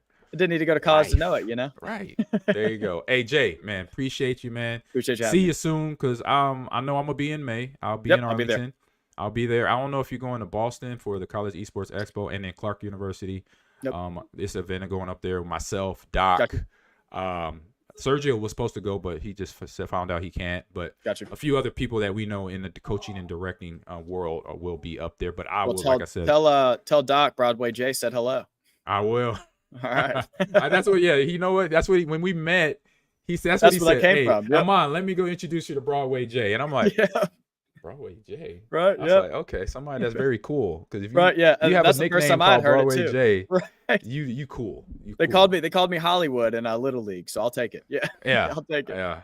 All right. Hey, all right, Hollywood. Have a good rest of your day. Appreciate you. Keep building leaders for the next Appreciate you. generation. I will be doing Likewise. the same. And everybody that paid attention, that listened, that had fun on the podcast today. See you next week. Same bat channel, same bat chime, and we'll be recapping episode 2 of Mr. and Mrs. Smith, and then more stories, more. We have this or that next week. No best thing I see on social media, but more topics, more video games that are coming out. There's only, I say this year, at the start of the year, Jay, it's always only like 1 or 2 games that come out. But Sure. then as the months goes on, it's like Must say they roll through the It's ends like of the years. the Yeah. most I've seen in 1 week is like 200 games in a week. I was like, how you release 200 games in a week? Right. It's right. 7 days. I don't. Yeah. I But- feel like I didn't even know Halo was a show, so I'm trying to keep up everywhere Right. all the time. Like I said, Right. somebody I want to shout out, Omni, University of New Mexico. Appreciate Yeah, you he's guys been in the being here, chat the man. whole show, Yeah, and I've appreciate been- you. I've been I saw your throwing this stuff up there. background, and I saw it was UNM, so I just want to shout you guys out. Appreciate you being here, man. Nice. There you go. So I've been I put my social media down, but I had yours running too for most of the show. I'll Yep. throw yours right back up there so people can find Jay on social media, because he's a director coach. He is recruiting players. So if you're a player, you're somebody that Reach you out. live in Arizona. Actually, I got kids in Chandler, Jay. Good to know. So I might be, when I'm there visiting them, I will reach out to you. How Good to far know. is GCU from Give me- Chandler? Give me 30 seconds to Google it because I'm Yeah, still not Google that it. good at knowing. Let's see. Yeah. Chandler. Yeah, you just got there. Yeah, you It's just- about 30 minutes, so not too bad. That's Okay. a typical drive from city to city around that's, here. Yeah, that's 30 typical minutes. Tempe, Arizona, Phoenix drive. Yep, 30 exactly. minutes anywhere. I'm trying to get used to it. Yeah, it's Yeah, hard. coming from the country, yeah. It's hard, man. Because I'm trying 15 to minutes figure it gets out. you anywhere where you from and where I'm from, Nebraska. Yeah, 15 it's minutes a mile you're a good. minute where I'm from. We were just talking about last night. It's a mile a minute. Here it's like 5 miles or 5 minutes a mile. Yeah. Yeah, there you go. So, all right, Good man. speaking, Bob. Have a good rest of your day. Everybody in the chat, thank you for coming in and I say processing the show, enjoying the show, and we'll be here. Same bat channel, like I said. to enjoy the show. So I must now click off here, go into all my little production things. That's going to take forever, and we're going to start there first. Boom. Then go there, take that off. And it's time for the music. Where's the music? There it is.